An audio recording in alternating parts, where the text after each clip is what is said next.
vous endormir. Peut-être qu'en réalité, le but de cette vidéo est pour vous de vous endormir. Auquel cas, peut-être que c'est mon objectif. Je crois que ce micro est amené. Bon, c'est pas grave. Et pour ce faire, je vais essayer de vous diriger tranquillement vers le sommeil.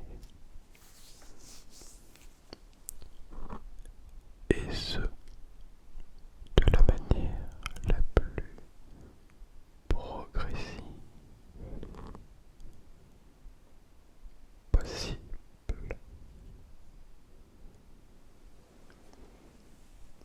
Pour commencer, je vous propose de boire de l'eau. C'est la première chose que je vous propose dans l'ensemble de mes vidéos, de mon contenu.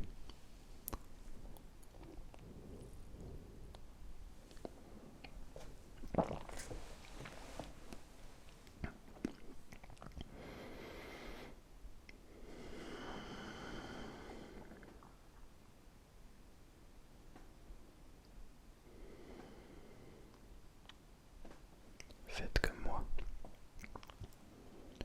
Asseyez-vous dans votre lit, ou vous pouvez rester allongé,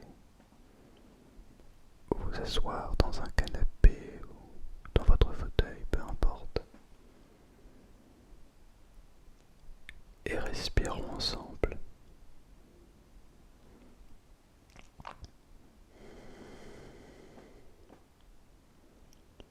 Je vais vous demander d'observer les sensations de votre corps.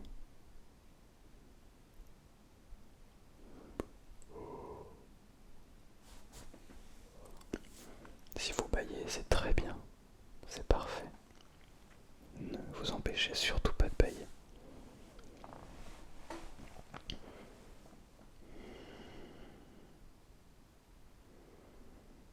On essaie de sentir ses épaules et de les relâcher petit à petit. De garder le dos droit, les épaules détendues, la mâchoire détendue. Je crois que je ne vais pas dans le bon ordre. On va commencer par les pieds. On va mettre, peu importe où vos pieds sont,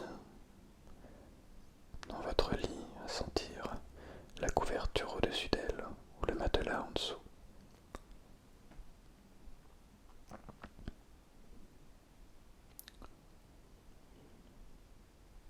Sentez vos doigts de pied, les 10. S'il vous en reste 10. Si vous en avez moins, c'est pas grave. Ou plus, c'est pas grave non plus.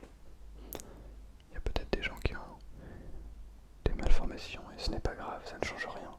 Ressentez tous les membres de votre corps, un par un.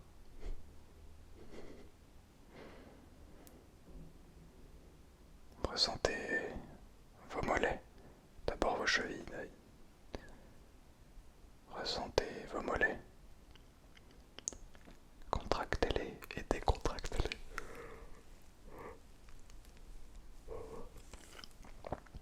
Oui, vous allez bâiller. Évidemment que vous allez bâiller. C'est pas grave. Continuez.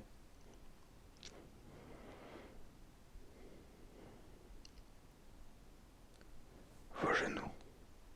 Ressentez ce que vos genoux vous permettent. Oui, s'il faut craquer certaines articulations, faire craquer plutôt. Ça ne va pas détruire vos articulations, ne vous en faites pas. Au contraire, moi, mes genoux craquent régulièrement, mais ce n'est que des petites bulles d'air qui se sont accumulées. Et donc on vient juste les faire exploser tout simplement. Mais ça provoque un bruit de craquement, mais ce n'est pas un os qui se casse ou quoi que ce soit, ne vous inquiétez pas. Il n'y a aucun problème. Ressentez vos jambes,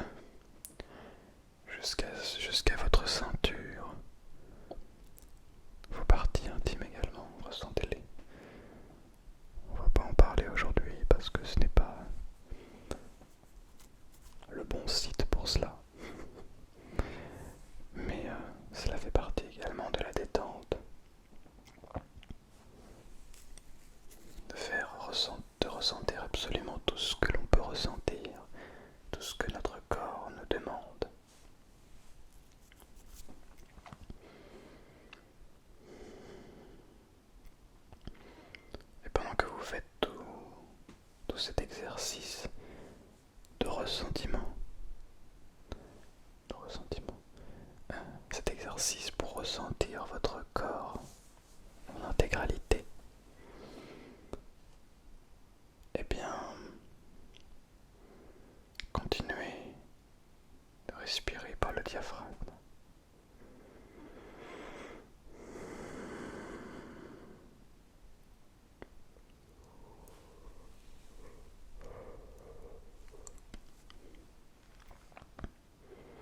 Sentez votre ventre qui se gonfle et qui se dégonfle petit à petit.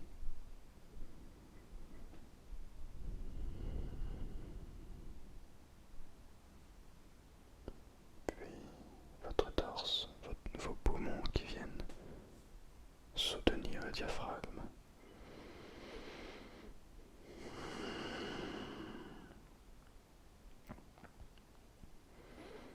Et enfin, nous arrivons aux épaules, aux mains, aux bras, avant de s'attaquer à la nuque, à la mâchoire, à toute cette partie au-dessus, entre les sourcils, que vous allez devoir détendre.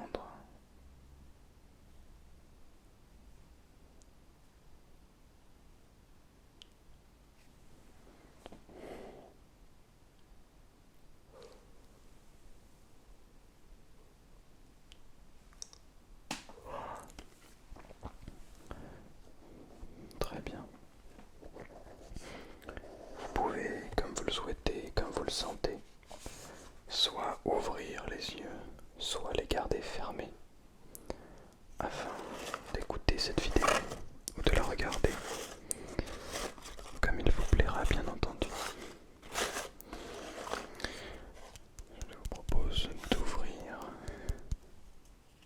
le mode bonheur et d'optimisme de la semaine.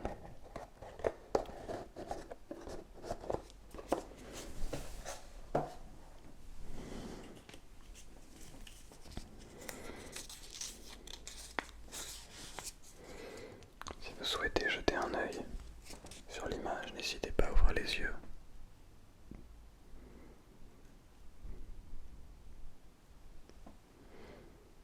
Bien, vous pouvez les refermer. Il faut toujours viser la lune, car même en cas d'échec, on atterrit dans les étoiles. Il faut toujours viser la lune, car même en cas d'échec, on atterrit dans les étoiles. De Oscar Wilde. Cette citation est extrêmement connue.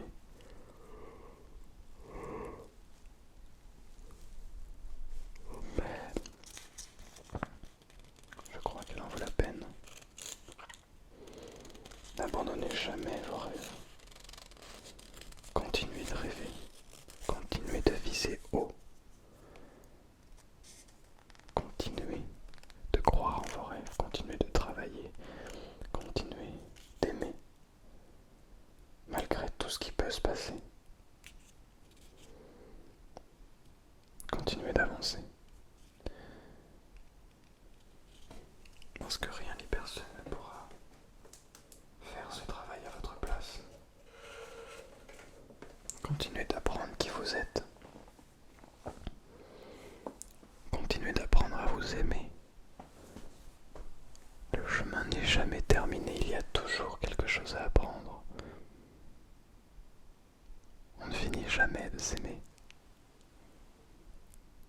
Jamais.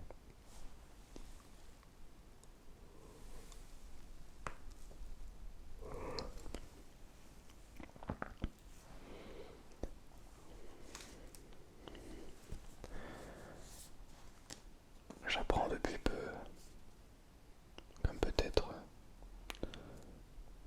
vous le faites déjà, ou peut-être que vous souhaitez le faire, à lire des livres. Ne vous en faites pas, je savais déjà lire des livres auparavant. Mais il y a une différence entre savoir le faire et le faire réellement. Je n'avais pas lu de livre depuis des années.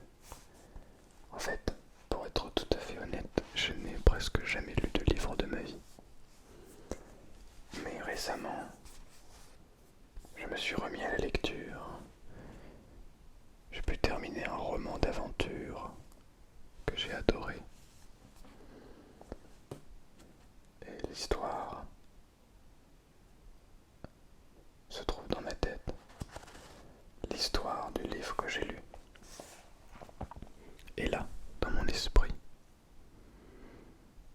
C'est bête, mais les lettres qui forment des mots et les mots qui forment des phrases, et toutes ces phrases qui forment l'histoire que j'ai pu lire, ne se retrouvent pas sous forme de livres, mais sous forme d'images dans ma tête. J'ai une image précise de l'aventure, de ce que j'ai vécu, ou plutôt de ce que les gens du livre ont vécu. Et je peux le conceptualiser dans ma tête. Et c'est ça la magie. C'est merveilleux. Je trouve ça extraordinaire d'être capable avec de simples petits mots de créer un univers aussi dingue.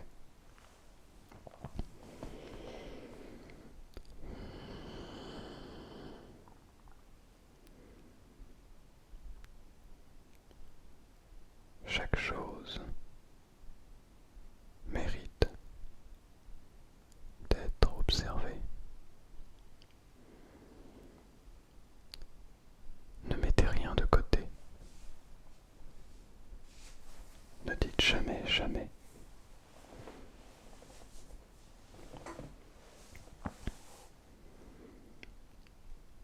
Prenez soin des autres. Prenez soin de vous.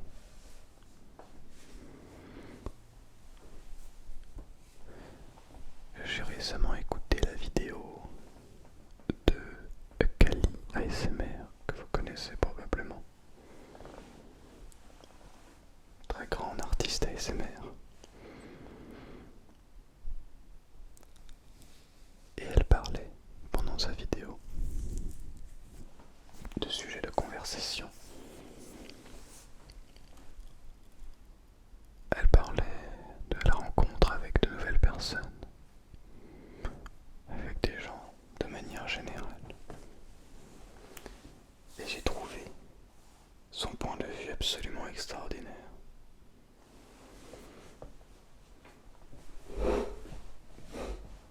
Moi, juste me rapprocher pour être plus près de vos oreilles.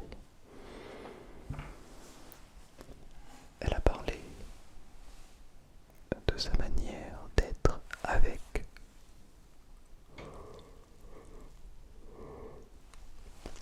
des gens qu'elle ne connaissait pas. Elle a parlé de son envie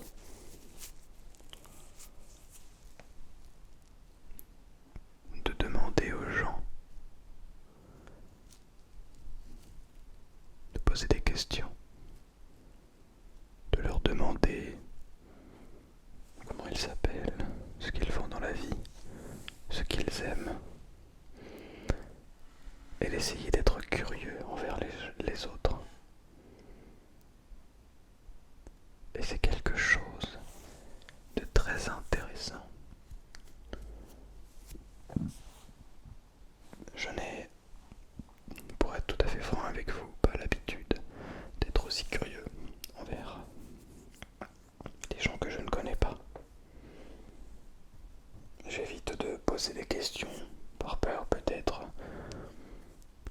que ces dernières soient mal placées. Et pourtant, quand on prend un petit peu de recul avec ce qu'elle a dit aussi, il est vrai que si on demande à quelqu'un comment cette personne s'appelle, il y a peu de chances que cette personne nous attaque en face. Lorsque l'on est curieux envers quelqu'un d'autre, cette personne va, je pense, bien souvent le prendre positivement. Et si cette personne ne souhaite pas parler, soit, pas de souci. Il faut aussi accepter cela. Mais c'est quelque chose que j'ai envie d'essayer. J'ai envie d'essayer ça, beaucoup plus. Il se trouve que ça tombe bien. Je me rends à un stage de musique. Dans quelques jours, je partirai pour rencontrer des musiciens dans mon domaine. J'en connais quelques-uns, ce qui me permettra aussi d'être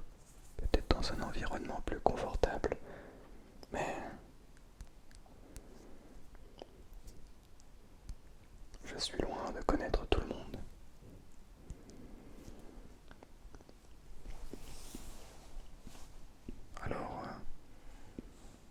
je prendrai avec grand plaisir. J'écouterai avec grand plaisir. Je serai curieux.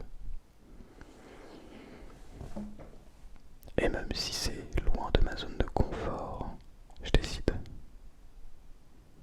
par moi-même d'être curieux, d'aller poser des questions, d'aller me renseigner, d'aller apprendre plus sur les autres.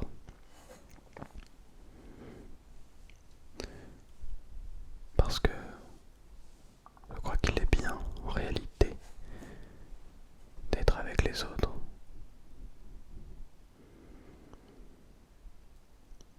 C'est là où je voulais rebondir sur ce que Kali avait dit. D'ailleurs, n'hésitez pas à aller la voir dans les commentaires pour lui envoyer cette vidéo et lui montrer ma réponse. Ma réponse, elle ne m'a absolument pas posé de questions. Non, mais on aime bien parler tout seul quand on est créateur, créatrice de contenu ASMR, on aime bien parler tout seul. Elle disait que cela pouvait être pour se faire bien voir aux yeux des autres, que être curieux, poser des questions à quelqu'un que l'on ne connaît pas, était une forme de respect, et qu'elle le faisait naturellement, par respect, par pur respect pour cette personne. Ce que je trouve intéressant, à la fois positivement, aussi bien positivement que légèrement négativement. Ce n'est pas négatif, mais je crois que si on le voit d'un autre prisme, cela devient peut-être beaucoup plus intéressant et beaucoup moins redondant. Vous allez comprendre. Si jamais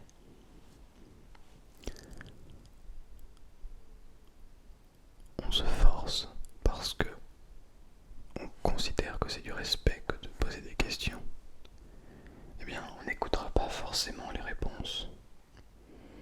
On ne se mettra pas forcément à la place de l'autre. On n'essaiera pas forcément de le comprendre ou la comprendre.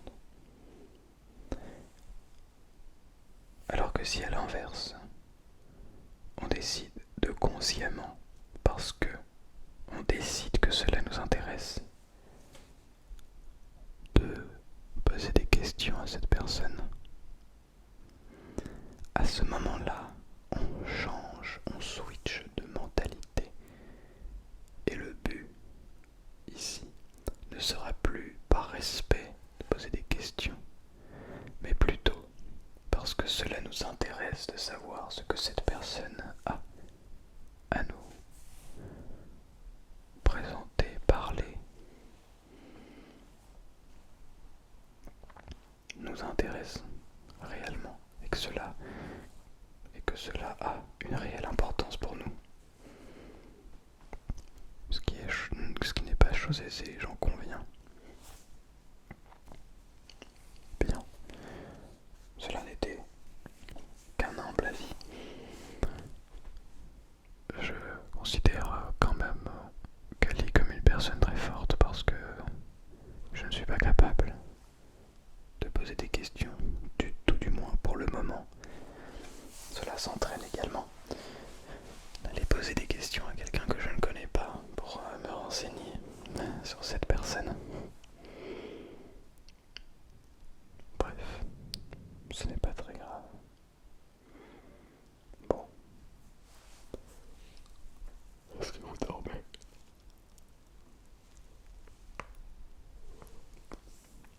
Pas encore. Alors, c'est à moi peut-être de vous proposer des sons qui sauront vous convaincre de sauter dans les bras de Morphée.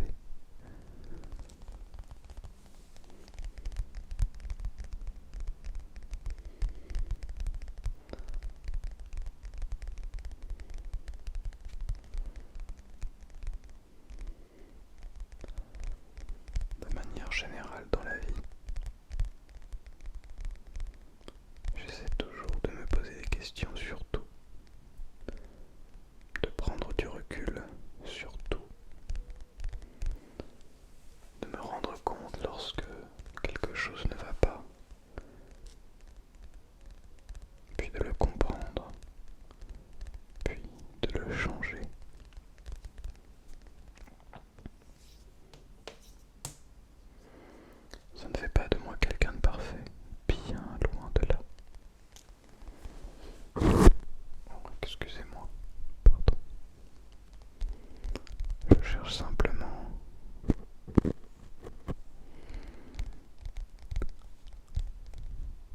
à évoluer, à toujours m'améliorer, à toujours apprendre, à toujours m'adapter. C'est une des choses qui, je crois, est la plus importante.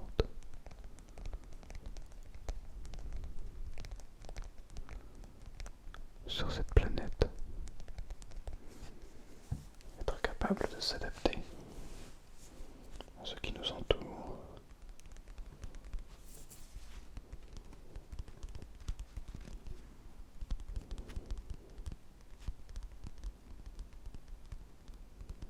être capable de toujours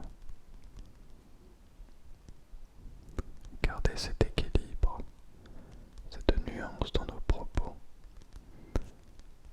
cette nuance dans notre esprit également. Si on commence à penser à des choses qui nous mettent, qui ne font pas avancer les choses, qui au contraire les font régresser, reculer, eh bien, je crois que c'est bon d'être capable de prendre du recul sur cela, pour comprendre pourquoi on pense comme cela et essayer de changer de prisme.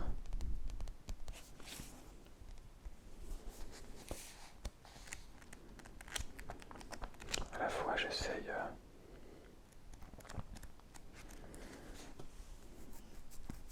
de me cultiver, chose que je n'ai malheureusement pas fait pendant des années et des années.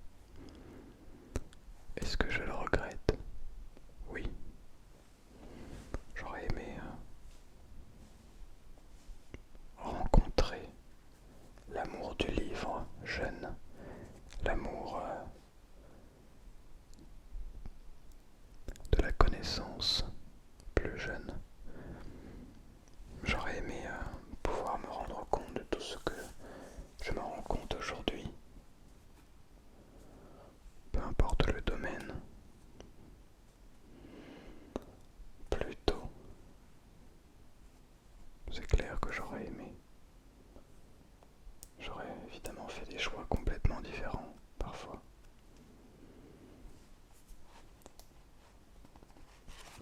Est-ce que, avec le recul, c'est également grâce à tous ces mauvais choix, peut-être, grâce à toutes ces choses que je n'ai pas faites, cela m'a permis de grandir, parce qu'en ne faisant pas toutes ces choses qui ne m'ont pas permis d'aller vers les livres et la connaissance des livres et la connaissance de manière générale, aussi bien sur la musique, quelque chose que j'essaie de développer, que sur le monde de manière générale. Eh bien, cela m'a permis malgré tout de réaliser des choses exceptionnelles dans la vie, dont je suis très fier. Pour n'en citer que quelques-uns, je suis très fier d'avoir préparé et terminé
24 heures sur 24 ensemble.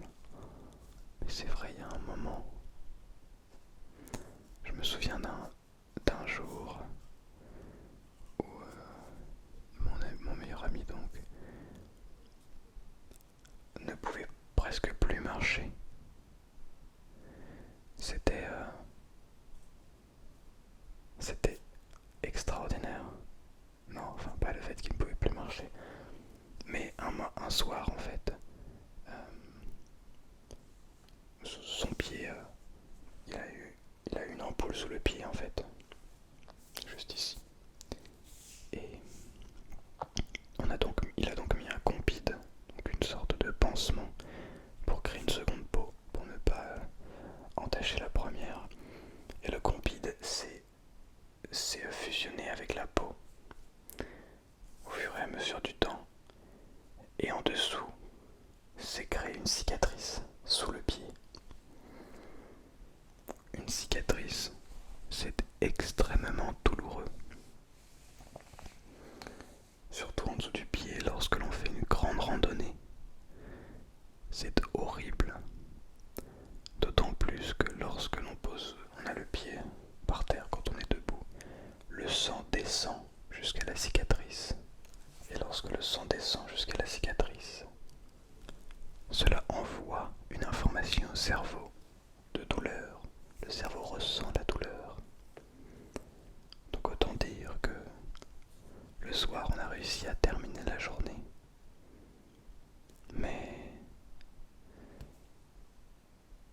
on s'est posé la question de savoir si on allait abandonner ou non. Et j'avais vraiment switché dans ma tête jusqu'à l'abandon. Je suis parti dans ma tête. Je me suis demandé, ok, alors on va faire ça. Le lendemain, on allait arriver à la moitié du chemin. On va arriver à la ville de la moitié du chemin. On va aller soigner la blessure, puis on va retourner. Il y avait un train qui emmenait vers des villes plus loin du chemin, du sentier. Et j'avais vraiment commencé à imaginer la fin. Et puis, c'était le soir, la nuit est passée. Il a fait reposer son pied. Quand il est allongé, en fait, le pied, du coup, le sang ne descend pas jusqu'au pied. Et en fait, il n'y a pas de douleur, donc ça va. Il a pu dormir quand même.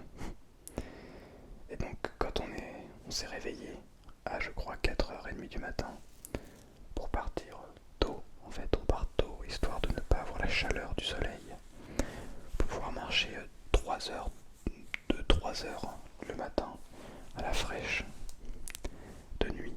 C'était super agréable. Et son pied lui faisait mal encore. Je me suis dit, bon, et si on essayait de mettre juste, je ne sais plus ce qu'on a mis exactement, quelque chose sur la plaie, une sorte de... On a dû mettre un pansement en plus d'une autre couche en fait sous le pied. Et on a entouré le pied d'un bandage pour serrer en fait le pied et serrer la compresse et le pansement sur la plaie pour que le sang ne circule pas jusque là. Je sais pas si vous voyez ce que je veux dire. On a fait un gros bandage autour du pied. Il a pu remettre sa chaussure. Évidemment, ça a fait encore mal au début. Et on a commencé la journée en étant très lent. Dans la journée, pour vous dire, on devait doubler les 2 étapes. On s'est dit au final, bon, on va faire qu'une seule étape et pas 2 dans la journée. Et on va s'arrêter. Donc en fait, en gros, on devait finir la partie nord. Il y avait la ville d'arrêt et on devait faire une autre étape pour arriver au refuge d'après. Sauf que nous, on est parti là, à la première étape, et on s'est dit, bon, déjà si on arrive jusqu'à la ville d'arrêt, on va être bien. Si on arrive à 15-17 heures, on va être bien parce qu'on était très très lent.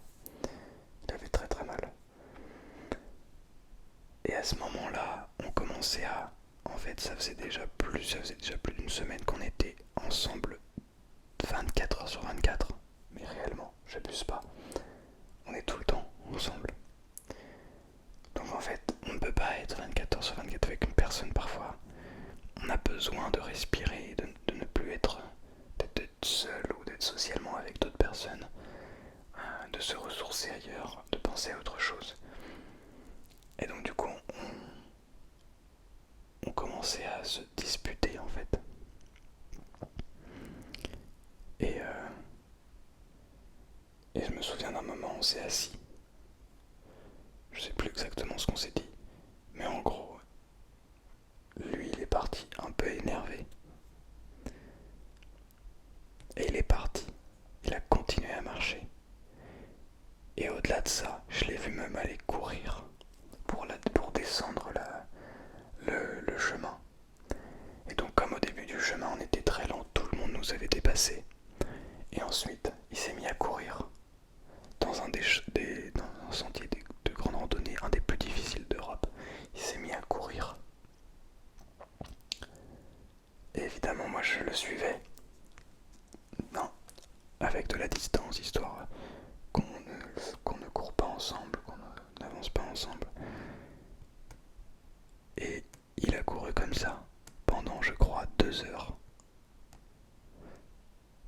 Enfin, couru, marcher très vite ou courir, quoi.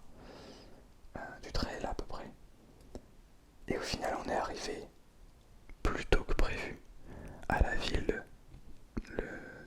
du milieu, en fait. Là-bas, on a pu manger une pizza.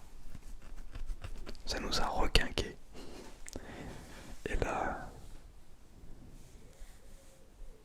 c'était le renouveau, on était trop contents.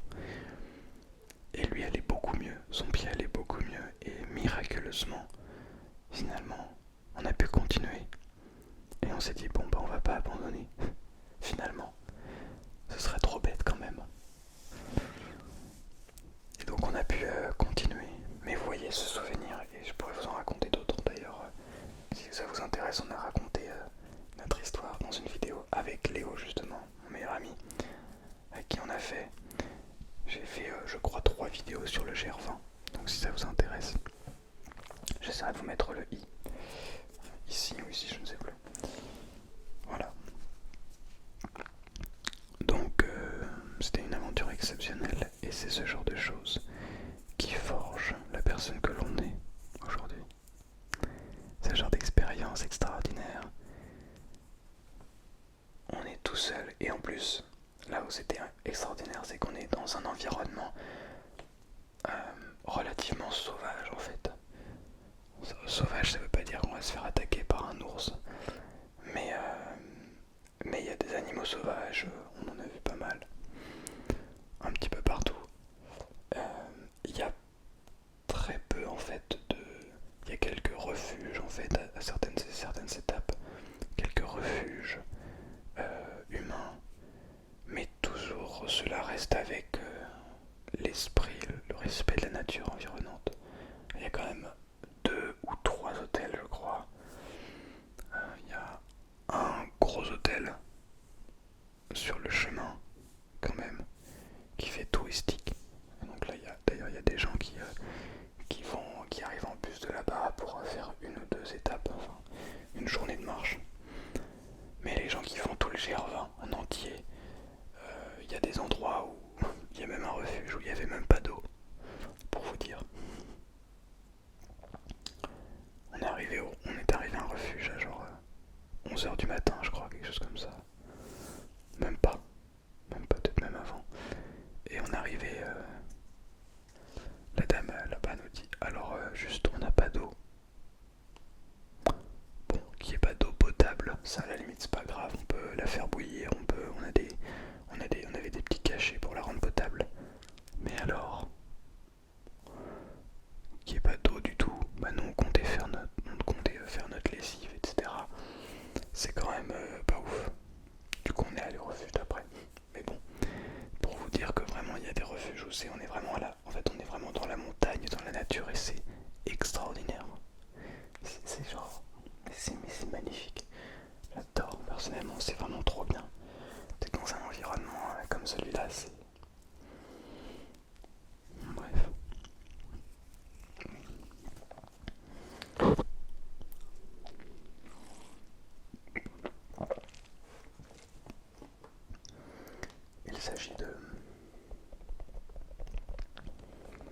nombreuses expériences. Vous n'avez pas vécu les mêmes que les miennes, mais je suis persuadé que vous avez vécu des choses aussi exceptionnelles.